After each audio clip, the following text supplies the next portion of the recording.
Hello out there, YouTube. I was working on my 2007 Honda Fit, and unfortunately, I'm the one that messed up a relatively new lower control arm ball joint. So what you see here is the passenger side. I've already completed the driver's side. I wanted to show you this because I didn't see it anywhere else out there on YouTube. Now, before I go further, I just want to give the standard disclaimer. I'm not a professional mechanic. I'm a do-it-yourself, shade tree kind of guy. I'm not saying you should do this.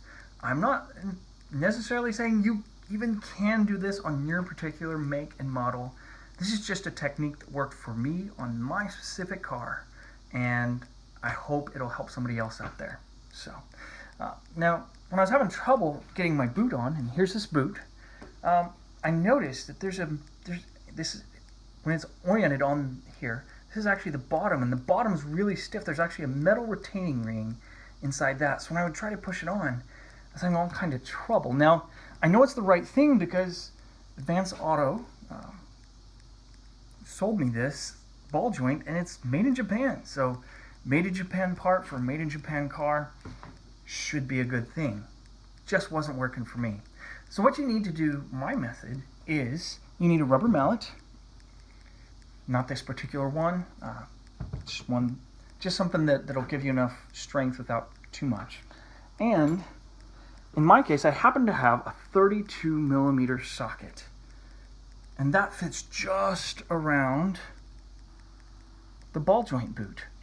And if you notice, when you place it on the actual ball joint, there's still part of the ball joint stud sticking up.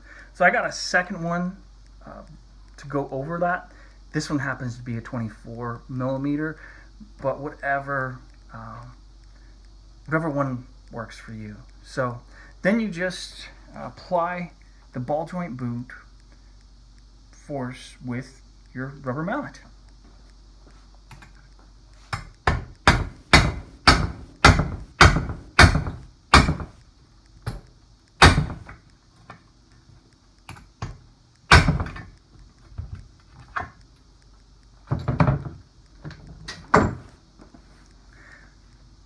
I hope that helped someone out there, but just wanted to let you see what worked for me.